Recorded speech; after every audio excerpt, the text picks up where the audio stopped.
Hello students, welcome to the channel advisors. और आज के वीडियो में हम लोग क्वेश्चन नंबर 21 से लेके 30 तक देखेंगे of your give reasons from your question bank.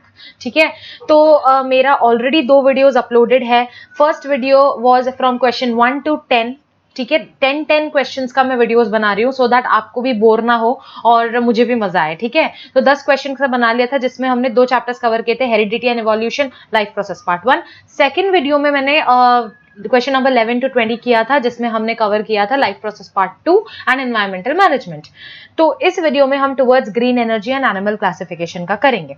तो अगर किसी ने भी वो 2 वीडियोस नहीं देखे हैं तो do watch them. If not, I will give the link in the description box. या तो ना बच्चों, जब भी वीडियो प्ले होते रहता है ना तो ऊपर व्हाइट कलर का देखो आई बटन में आता रहता है सजेस्टेड वीडियोस, तो मैं वहां पे भी डालती हूँ। तो once your video gets completed you can go and watch that also. ठीक है, एंड सेकेंड थिंग बच्चों, I am not getting your comments for the videos I am uploading. So are you all interested in getting the videos of your like the solutions of your question bank, or else I'll stop. सिर्फ give reason का करके मैं छोड़ दूंगी because I am not getting the feedback from you all. So I request each and everyone who is watching my video, do give a like so that from the likes also I'll come to know। क्योंकि views तो 200-250 हो रहे हैं but like सिर्फ 20 या 30 हो रहे हैं, तो मुझे समझ नहीं रहा है कि क्या करना चाहिए, मुझे ये इसको कंटिन्यू करना चाहिए कि नहीं करना चाहिए। तो अगर आपका कोई सजेशन है तो प्लीज बच्चों कमेंट सेक्शन में बता दो मुझे, तो मुझे समझ जाएगा। अगर आपको चाहिए कि नहीं मैम आप आगे की क्वेश्चंस के लिए भी कंटिन्यू करो, then I will definitely continue with the answer the following questions after the give reason gets completed. ठीक है, so it's my request to each and every one watching this video. बच्चों ज्यादा से ज्यादा इसको लाइक, शेयर एंड कमेंट करना जरूर, और अगर सब्सक्राइब नहीं किया तो सब्सक्राइब कर देना। ठीक है, so I won't waste your time now, I will start with the video and let's start with question number 21। बच्चों 20 तक हमने कर दिया था लास्ट वीडियो में। ठीक है, तो 21 से हम ये करेंगे। 21 वाला video is it is essential to control the process of nuclear fission in a nuclear power plant. 21 वाला क्वेश्चन आपका है, it is essential to control the process of nuclear fission in a nuclear power plant. बच्चों nuclear power plant में हमने देखा था कि uranium atom का बॉम्बार्डमेंट होता है विद अ न्यूट्रॉन, यस और नो। एक न्यूट्रॉन जो बन जाता है ना फिजन से, एक न्यूट्रॉन एक यूरेनियम पे एक्ट करता है, तो ऐसे चलते रहता है। तो ये न्यूक्लियर फिजन को अगर हमने कंट्रोल नहीं किया तो क्या होगा? तो इसका answer is on page number 51 बच्चों। यहां पे दिया गया, देखो इतना आपको शुरुआत से कैसे लिखना है। The 3 neutrons generated by this process cause fission of 3 other uranium 235 atoms। अब ये क्या प्रोसेस है? न्यूक्लियर फिजन वाला प्रोसेस सभी को पता है, अगर नहीं पता है तो ये है तुम्हारा न्यूक्लियर फिजन वाला process. When neutron is bombarded on atom of uranium 235, it absorbs the neutron and forms uranium 236। ठीक है, and this 236 is extremely unstable and converts into barium, krypton and again into neutrons. ये चीजें मैंने explain कराई हैं but शायद मैंने video upload नहीं किया है, maybe because I was not getting any request for this chapter, so I am not uploading basically because see सब कुछ आपके रिक्वेस्ट पे रहता है। जैसे जैसे मुझे टाइम मिल रहा है I am preparing the videos, but if I am not getting the request for, जैसे टुवर्ड्स ग्रीन एनर्जी के चैप्टर्स बने हुए हैं but I am not getting the request, so मैं नहीं डाल रही हूँ। एनिमल क्लासिफिकेशन का बच्चों 1-2 डाला था बट इतना कुछ उसमें आया नहीं मुझे सपोर्ट किसी का, तो I have stop that. So even this, if you are willing, if you want this, then definitely I will continue, और एल्स आई विल जस्ट क्योंकि बहुत यार फीडबैक बहुत इंपॉर्टेंट होता है। जब आप जो काम कर रहे हो उसमें फीडबैक नहीं मिले तो फिर मजा नहीं आता। ठीक है, तो बच्चों देखो इस क्वेश्चन का आंसर तुम लोग कैसे लिखोगे, या तो तुम शुरुआत कर लो फिजन के डेफिनेशन से, न्यूक्लियर फिजन क्या है, जो कि आपको यहाँ पे दिया गया है। If not, you can directly write कि in the fission reaction always 3 neutrons are produced and each of the neutron reacts with the uranium atom, है ना, and forms uranium 236 and everything, and that uranium 236 is very very unstable and ये nuclear chain चलते रहता है। Okay, so यहाँ पे क्या होता है, the neutrons released in this reaction release more energy। ठीक है, बहुत ज्यादा एनर्जी रिलीज करते हैं ये लोग, तो इसीलिए इनका ये जो न्यूक्लियर पावर प्लांट में इनका जो पूरा चेन रिएक्शन होता है, it should be a controlled chain reaction. समझ में आ रहा है कि मतलब एकदम निगरानी रखो कि कितना, क्योंकि वो मल्टीप्लाई होता जाएगा। एक न्यूट्रॉन आया, यूरेनियम पे बॉम्बार्ड किया और फटक से 3 न्यूट्रॉन्स बन जाते हैं। ठीक है, फिर एक न्यूट्रॉन एक यूरानियम पे करेगा, दूसरा वाला न्यूट्रॉन दूसरे यूरानियम पे, तीसरा वाला तीसरे यूरानियम पे, फिर क्या होगा, फिर से भाई फटेगा, वापस से न्यूट्रॉन्स बनेंगे, बेरियम, क्रिप्टॉन, ये सब चलते ही रहेगा, चलते ही रहेगा, चलते ही रहेगा। तो this releases a lot of energy. अगर इस चेन रिएक्शन को हमने कंट्रोल नहीं किया, if the reaction is not controlled, is not under control, then it can cause a hazardous it can cause an accident, okay, and the nuclear power plant can blast. So this is the reason it is required, you know, it is essential to control the process of nuclear fission. Now this question is also there in your exercise, so ये आपको target में और digest में दोनों में मिल जाएगा, तो आप उधर से भी पढ़ सकते हो, लेकिन आंसर को समझना इंपॉर्टेंट है कि क्या लिखना है इस क्वेश्चन के अंदर। This is the only reason I am preparing the videos, ठीक है, आपको आंसर सारे रेडीमेड मिल जाएंगे, बट मेरा इंटेंशन है कि आप समझ लो बच्चा, समझोगे तभी आप लिख पाओगे ना। रट रटाया कितना रटोगे भाई, कितने रट लोगे, सारे सब्जेक्ट के क्वेश्चन बैग रट लोगे आप? नहीं, समझना बहुत इंपॉर्टेंट है, ठीक है। तो चलिए चलते हैं हम क्वेश्चन नंबर 22 पे। क्वेश्चन नंबर 22 भी आपका एक्सरसाइज क्वेश्चन है बच्चों। क्या पूछा गया है? It is possible to produce energy from milliwatt to megawatt using solar photovoltaic cells. Page number 57 पे है बच्चों। सोलर जो फोटोवोल्टाइक सेल है ना, जिसमें हम लोग पूरा सोलर पैनल बनाते हैं, तो ये सारी चीजें मतलब आपको बतानी है कि क्या सोलर फोटोवोल्टाइक सेल में ये पॉसिबल है कि हम मिलीवॉट से मेगावॉट तक का कैपेसिटी जनरेट कर सकते हैं, इतना एनर्जी हम जनरेट कर सकते हैं? यस, कर सकते हैं। कैसे भाई? अगर सारे मतलब बहुत सारे सोलर पैनल्स को आप सीरीज में कनेक्ट कर दो या पैरेलल में कनेक्ट कर दो, तो क्या है कि जितना अपने को करंट या पोटेंशियल डिफरेंस चाहिए वो सब अपने को मिल जाता है। दिस पार्ट इज रेड्यूस्ड, मतलब मेरे को जितना पता है, but since it is given in a question bank, so I am just explaining you. बच्चों होता क्या है कि सोलर पैनल्स को आप अगर सीरीज में कनेक्ट कर दो, जैसे आप यहाँ पे देख सकते हो ये सीरीज में कनेक्टेड है, पैरेलल मतलब ये दोनों पैरेलल में जब कनेक्टेड है, यहाँ पे देखो मैं दिखाती हूँ आप लोगों को, सी हाँ, this one is in series, the cells are in series. Parallel मतलब ये दोनों देखो पैरेलल में। अब यहाँ पे आप लोगों को शायद पता नहीं है, मैं एक चीज बता दूं बच्चों जब कोई भी चीज, दो चीज जब सीरीज में होती है ना, तो उनमें से जो करंट पास होता है ना वो सेम होता है, ठीक है। तो पोटेंशियल डिफरेंस अलग होता है, पोटेंशियल डिफरेंस इज V, ये हमने इफेक्ट्स ऑफ इलेक्ट्रिक करंट में देखा है। पोटेंशियल डिफरेंस का जो सिंबल है वो V होता है, बराबर। तो अगर ये दो चीज सीरीज में कनेक्टेड है, मतलब इनका जो है करंट जो पास हो रहा है इनके बॉडी से, इट इज सेम, मतलब सेल 1 से जितना करंट पास हो रहा है उतना ही सेल 2 से पास होगा। और potential difference is different, cell 1 के लिए V1 अलग है, सेल 2 के लिए V2 अलग है, तो total potential difference will be V is equals to V1 plus V2। ये एक जनरल नॉलेज है, मैं बता रही हूँ। और अगर पैरेलल में कनेक्टेड है, तो अगर पैरेलल में कनेक्टेड है तो दोनों सेल से जो करंट पास हो रहा है ना वो अलग अलग होगा। समझ में आया? अगर पैरेलल तो करंट जो पास हो रहा है दो सेल से वो अलग पास होगा, इसके इसमें I1 पास हो जाएगा, इसके इसमें I2, मतलब कुछ amount of, but potential difference दोनों में सेम रहेगा, मतलब total potential difference which is V is equal to V1 is equal to V2, मतलब सब सेम है। Understood?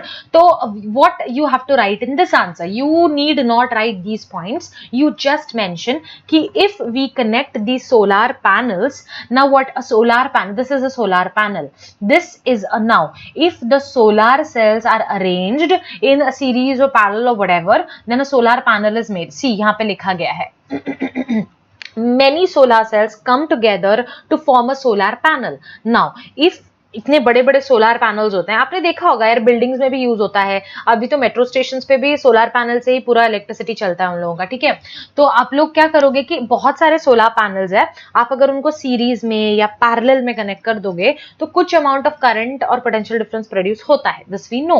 Now what you have to write कि many solar cells come together to form what, बहुत सारे solar cells, छोटे छोटे छोटे छोटे, ये सिंगल सेल है, this is a cell, this is a cell, तो ऐसे सेल्स मिलके क्या बनते हैं? Solar panel. Now what, many solar panels connected in series, ऐसे ऐसे स्क्वायर स्क्वायर सीरीज में अगर कनेक्ट कर दो लाइन से, तो क्या हो जाएगा? वो बन जाएगा सोलर स्ट्रिंग्स। समझ में आया? And many solar strings connected in parallel form solar array. समझ में आया? तो एक सिंपल सी बात है भाई, जब एक छोटे से चीज से आपको इतू सा एनर्जी मिल रहा था, आपने उसको कनेक्ट किया, एक बड़ा चीज बना दिया, तो आपको कुछ अमाउंट ऑफ एनर्जी मिलेगा। अब ऐसे बड़ा बड़ा चीज आपने बहुत सारा लगा दिया, बड़ा मतलब सोलार पैनल आपने बहुत सारा सीरीज में लगा दिया, वो बन जाएगा एक स्ट्रिंग, सोलार स्ट्रिंग। ऐसे सोलार स्ट्रिंग्स को आपने पैरेलल में लगा दिया, पैरेलल में मतलब आमने सामने, दो रोज में हम लोग रह रहे हैं सपोज ना। जैसे देखो हम लोग नॉर्मली मतलब आप जो होते हैं रो हाउसेस होते हैं, या नॉर्मल जैसे चॉल्स भी होते हैं, तो उसमें क्या रहता है, चॉल का क्या रहता है, सब पैरेलल साइड में, ये साइड में पूरे घर रहेंगे, ये साइड मतलब ऑलमोस्ट सभी के गांव में भी सबके घर कैसे होते हैं, ये लाइन में सब घर, ये लाइन में सब घर। सीरीज में मतलब ये लाइन में जितने भी घर हैं ये सारे सीरीज में है, ये लाइन में जितने घर है सारे सीरीज में, बट ये ऑपोजिट वाले क्या है, ये लोग पैरेलल में है। समझ में आया? तो बस हम लोग अगर सोलार सेल्स को एकदम साथ में लेके आ जाएंगे तो एक पैनल बन जाएगा। अब ये पैनल को सपोज ये एक पैनल है, ये लगा दिया, ये भी एक पैनल है, ये पैरेलल है नहीं, हमको क्या करना है, एक एक घर सीरीज में लगाना है, मतलब एक एक सोलार पैनल को सीरीज में लगा दो, मतलब एक लाइन का घर बन गया, तो ये क्या होगा, सोलार स्ट्रिंग। ऐसे ही सोलार स्ट्रिंग एक बन गया, वैसे एक और सोलार स्ट्रिंग ऐसे बना दो और दोनों को पैरेलल में रख दो, तो ये क्या बन जाएगा, सोलार एरे। गेटिंग? तो जैसे ही आपका सोलार एरे बनता है, जो मिलीवॉट में आपको एनर्जी मिल रहा था सोलार सेल से या सोलार पैनल से, now you are getting megawatts of energy, इतना एनर्जी मिल रहा है। Understood? So, as we can obtain as much electrical power as needed, they are used in applications which need marginal powers. ये सब आपको लिखने की जरूरत नहीं है। As this array is formed, we get energy around megawatt. Now this question is also there in your exercise. You can learn from target का मेरे को आंसर बहुत सही लगा इसका, as compared to digest बहुत अच्छा है। So if both is good, ऐसा नहीं है, मतलब डाइजेस्ट में भी कुछ कुछ आंसर्स बहुत तगड़े दिए हैं और इसमें भी बहुत आंसर्स तगड़े दिए हैं, तो आपको एनालाइज करना है कि मैं किससे पढूं। मैं वही बता रही हूँ, आपके पास रेफरेंस बुक्स है, आपको जिससे पढ़ना है पढ़ो, लेकिन बस पढ़ लो, वो ज्यादा इंपॉर्टेंट है, ठीक है। तो चलो नेक्स्ट क्वेश्चन पे जाते हैं। मैंने ज्यादा टाइम ले लिया बिकॉज वो रेड्यूस सिलेबस था, आपको नहीं आता होगा इसलिए मैंने थोड़ा उसको समझाया, वरना मैं इतना नहीं समझाती, ठीक है।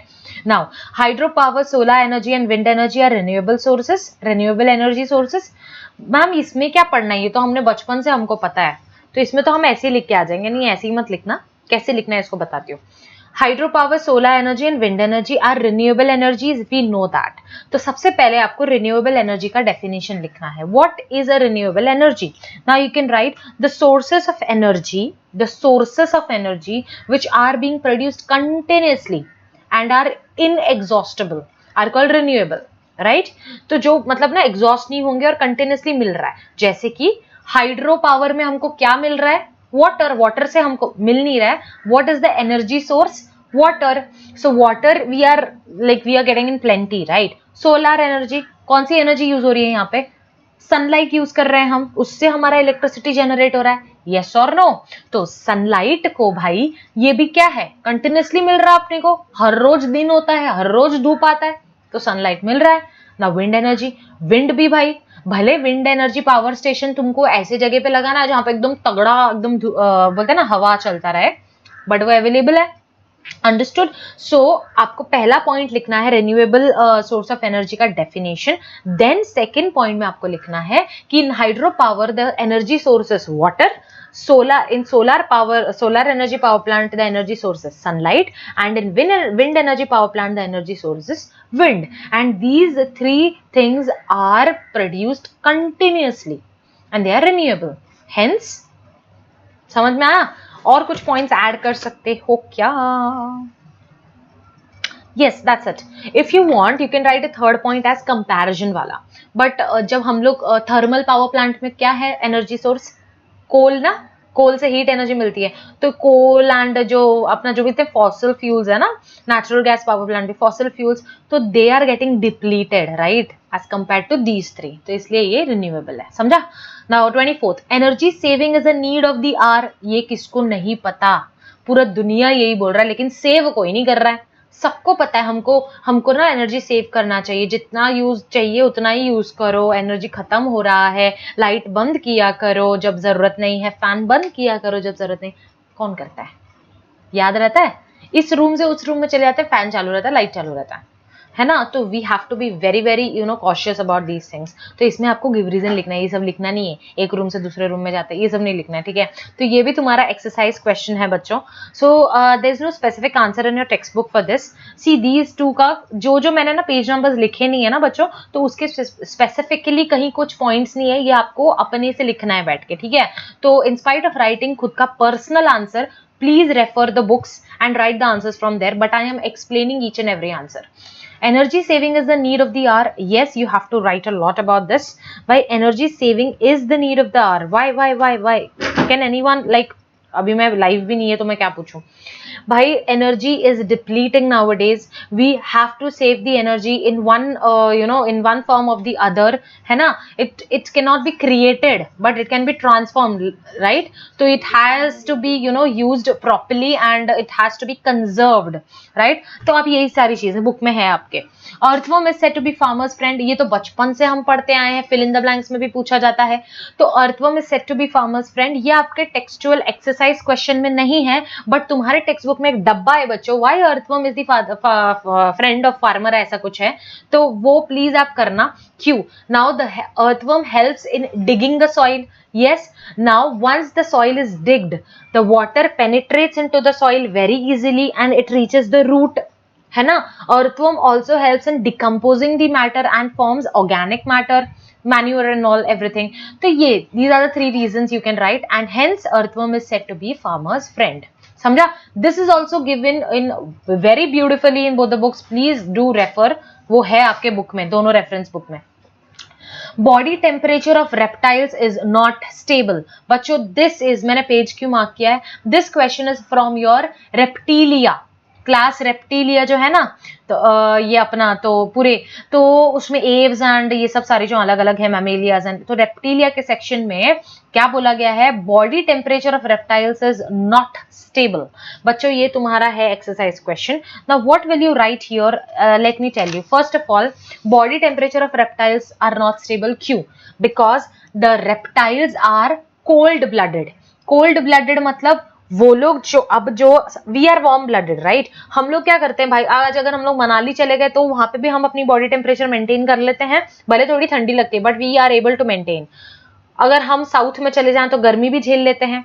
तो we can adjust our body temperature according to the surrounding, but these cold blooded animals cannot adjust their body temperature according to their surrounding temperature.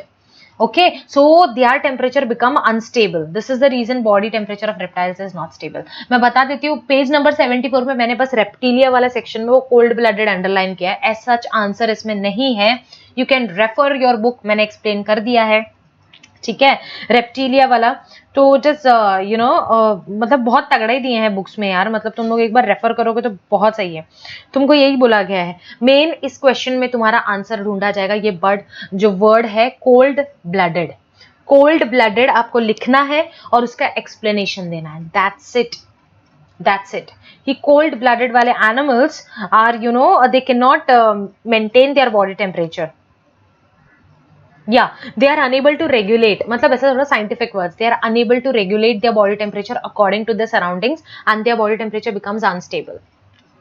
Understood? I think I'm going little fast because I don't want the video to get too long, तो तुम लोग ही bore हो जाते हो और आधे में छोड़ देते हो, ठीक है, इसीलिए मैं थोड़ा सा फटाफट बोल रही हूँ।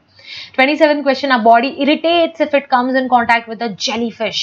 पेज नंबर 67 में है बच्चों, पेज नंबर 67 पे जाते हैं और देखो मैं बताती हूँ कि 67, एक second, let's move to the question. बच्चों अगर वीडियो अच्छा लगा है तो please do give a like यार, your likes are very very important, it means a lot to me. And please comment, यार 2-4 बच्चे ही हैं जो कंटिन्यू मेरे वीडियोस में कमेंट करते रहते हैं, बाकी आई डोंट नो वो 2000 लोग हैं जो मेरे सब्सक्राइबर्स हैं, I don't know they are robots और दे आर इंसान लोग, I don't know where are they, मुझे कुछ नहीं पता, ठीक है। तो फाइलम सीलेंट रहता है ना बच्चों, निडेरिया, तो इनमें जो होता है ना टेंटेकल्स होते हैं, क्या होता है टेंटेकल्स, ये हाइड्रा का देख रहे हो तुम ऐसा, ऐसा जाला रहता है, जाला, तो इनके जो जाले रहते हैं ना, ऐसा ऐसा पकड़ के ये लोग ऐसा पकड़ते हैं जो भी इनका शिकार होता है। इस शिकार के लिए ये लोग, ये टेंटेकल्स रहता है। अब इनका क्या होता है, ये टेंटेकल्स जैसे ये शिकार पे पड़ा, अब ये लोग जो ये जो पॉइंट्स होते हैं ना, ये पॉइंट्स है वो जहर, जो जहर नहीं मतलब हम ऐसे बोलते हैं जहर, वो टॉक्सिन्स होता है, वो टॉक्सिन्स रिलीज करना स्टार्ट कर देते हैं उसके स्किन में। तो क्या हो जाता है, उसके स्किन में जैसे रिलीज करना स्टार्ट करते हैं तो उसको कुछ बॉडी मतलब उसको कुछ होता रहेगा।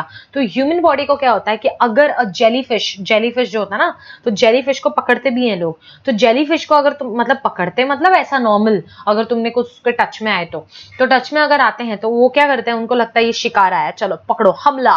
तो हमला करेंगे तो टेंटेकल्स ऐसे गए, तो टेंटेकल्स जैसे उन लोग मतलब पकड़ लेते हैं, they start discharging their toxins into the body of the prey. Prey मतलब शिकार। तो what happens is the toxins, due to that toxins our skin becomes itchy। ठीक है, तो यही है, अंडरस्टूड। तो बस यही तुमको लिखना है यहाँ पे। तो इसका आंसर भी बहुत तगड़ा दिया हुआ है, ऐसा नहीं है, ये देखो ये पूरा, ये बस this is the main answer, this is the main answer. फिर ऊपर नीचे का अपने को सजाने का है, दैट्स इट, और कुछ नहीं। Jellyfish belongs to the phylum coelenterata, फिर उसके बाद जेलीफिश हैज टेंटेकल्स, फिर tentacles they use these tentacles to capture their prey, और once they capture the prey they just start injecting the toxins from their tentacles and everything. भाई राम कहानी बनाने में तुम लोग मतलब बहुत माहिर हो, मुझे पता है। बस राम कहानी ऐसे बनाओ कि प्रॉपर एक साइंटिफिक कुछ बने यार, ऐसे ही नहीं कुछ हवे हवे में मत बनाओ, ठीक है। तो चले आगे चलते हैं हम लोग, कहाँ गया भाई, yes. So our body irritates if it comes in contact with the jellyfish. 28 is दो tortoise lives on land as well as in water, it can not be included in class amphibia. बच्चों amphibia class में tortoise नहीं है, जबकि वो होना चाहिए, क्यों? वो लैंड में भी रहता है, वाटर में भी रहता है, किसी ने सोचा है? देखो इसमें कुछ कुछ रीजंस है जो कि आपको लिखना बहुत ज्यादा इंपॉर्टेंट है। ये रीजंस अगर आप नहीं लिखते तो आपको इस क्वेश्चन में आंसर का मार्क्स नहीं मिलेगा, let me tell you very frankly. तो इसमें लिखना क्या है, तुमको ऐसी ऐसी चीजें बतानी कि जो एम्फीबियंस में होता है लेकिन वो टॉर्टोइज में नहीं है, इसीलिए इस जनाब को एम्फीबियन के क्लास में डाला नहीं गया है, अंडरस्टूड। अब ये बोल रहा है कि भाई मेरे को नहीं डाला, तुमने क्यों नहीं लिया, मेरे आपके ग्रुप में मुझे क्यों नहीं लिया? तो भाई रुक जा, तेरे को बताते कि तेरे में क्या क्या कमी है। पहली बात, if an animal is an amphibian, he respires through the lungs on land, right? Now that animal should also respire through its gills in the water, right? Second thing, ये जो ये टॉर्टोइज नहीं करता। नाउ टॉर्टोइज का skin is very dry and scaly, but normally amphibians का क्या होता है, देखा कभी फ्रॉग को भी, है ना, वो कैसा रहता है, चिकना रहता है ना, एकदम ऐसा स्लिपरी टाइप्स। तो ऐसा स्किन सबका होना चाहिए, बट इसका नहीं रहता है, इसका skin is very dry and scaly, scales होता है ना, this is the reason. Amphibians should not have neck, but tortoise has a neck. So these are some reasons. तो मैं बताती हूँ क्या क्या, ये 3 बता दिए मैंने, और क्या है भाई, और कुछ है, एनीथिंग एल्स? इतना तो मुझे पता था। या creeps on land and skin is dry and scaly, neck is absent in amphibians, but यहाँ है digits वाला, the digits of tortoise have claws which are absent in amphibians। amphibians में claws नहीं होते हैं, tortoise के जो digits है ना उसका claws है, तो claws amphibians में नहीं होते हैं। so these are the 4 points, ये 4 पॉइंट आपने लिख दिया, आपको फुल मार्क्स। कि टॉर्टोइज लैंड में भी रहता है, पानी में भी रहता है, लेकिन फिर भी टॉर्टोइज एम्फीबियन के क्लास में क्यों नहीं आया, वहां पे एग्जांपल में क्यों नहीं आया? क्योंकि फर्स्ट पॉइंट, tortoise का skin is very dry and scaly, which an amphibian doesn't have. Second thing, tortoise has a neck which an amphibian should not have. Third thing, वो भी बताया था ना मैंने, क्या था भूल गई, digits वाला है ना, उसका claws है। और फिर बस ये सब चीजें बोल दो, हो गया तुम्हारा आंसर। ओके आप लोग please do refer this question, I find the target वाला आंसर बेटर, तो यू कैन रेफर, ठीक है। Probiotics have got more importance in recent times. Probiotics ये हमने बायोटेक्नोलॉजी के माइक्रोबायोलॉजी शायद, हाँ बायोटेक्नोलॉजी माइक्रोबायोलॉजी चैप्टर में पढ़ा हुआ है, तो ये है पेज नंबर 79 में, मैं आपको बता देती हूँ। आज का वीडियो बहुत लंबा होने वाला है लगता है, क्या करें। 79, ठीक है बच्चों, यहाँ पे देखो probiotics, what is the question, probiotics have got more importance in recent times. हाँ भाई, फुल छा रहा है एकदम प्रोबायोटिक्स आजकल, बहुत छा रहा है। क्यों? क्योंकि एक चीज याद रखना, प्रोबायोटिक्स मतलब हम जो भर भर के दही खाते हैं, क्यों बोला जाता है दही खाओ, it's very good for health, because दही मतलब contains a large amount of probiotics, मतलब वो it is a probiotic. Probiotic क्या करता है? प्रोबायोटिक जैसे ही हमारे पेट में जाता है, वो जाने के बाद वो अच्छे बैक्टीरियाज का झुंड बना देता है। It helps in producing good bacteria in our body. Micro organisms, अच्छे माइक्रो ऑर्गेनिजम्स बनाता है, और जो हार्मफुल माइक्रो ऑर्गेनिजम्स है ना, उनका पॉपुलेशन कम कर देता है। And it increases the population of good bacteria, healthy bacteria, so that helps in the digestion of the food and everything.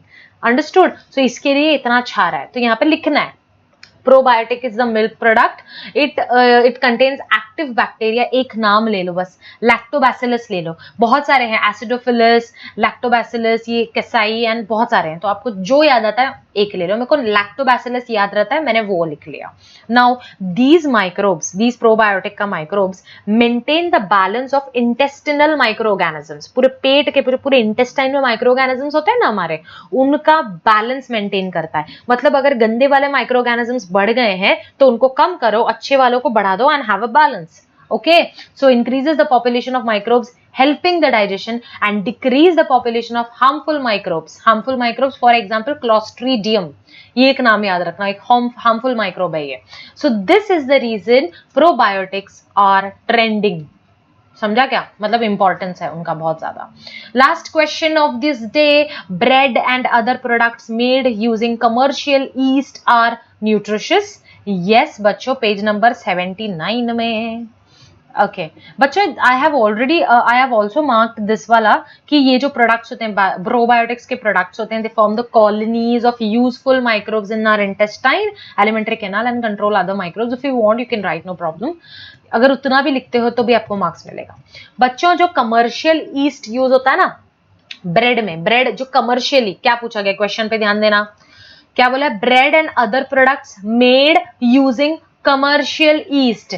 कभी भी याद रखना, ये वाला बेकर्स ईस्ट लिख के मत आना, ठीक है ना? ये जो यहाँ पे तुमको दिया है बेकर्स ईस्ट, ये मत लिख के आना। वो नॉर्मल कमर्शियली हम लोग एक ईस्ट यूज करते हैं, it is used for commercial bakery. ऐसा नहीं आज मन किया तो हमने केक बेक कर लिया, हमारा कमर्शियल धंधा नहीं है। जो एक्चुअली बेकरीज में यूज होता है ना, वहां पे कमर्शियल ईस्ट यूज होता है। Compressed east is used in commercial bakery. It is available in dry granular form for domestic use. अब this yeast produced for commercial use contains various nutrients such as carbs, carbohydrates, fats है, proteins है, vitamins है, minerals है. So this is the reason bread and other products produced with the help of yeast becomes nutritive. Understood? तो तुम लोग mark कर लिए होंगे इतने, अप टू 30 क्वेश्चन तुम्हारा हो चुका है अप टू दिस। तो नेक्स्ट पार्ट में मैं 31 से कराऊंगी। Now these two are from your this chapter after animal classification, जो माइक्रोबायोलॉजी उस चैप्टर में से है, और इसके भी कुछ हैं, तो हम ये खत्म करेंगे। टोटल 44 क्वेश्चन है और 2 वीडियोज में खत्म हो जाएंगे। नाउ आई होप कि you all have understood each and every question properly. If you all have not understood बच्चों, please do watch the video again. और अगर आपको ये वीडियो अच्छा लगा है, then please do give a like, share with your friends, comment, please comment karo, and subscribe to my channel. Okay, so thank you so much for watching, and see you in the next video. tab tak study karte raho, maze karo. Thank you so much.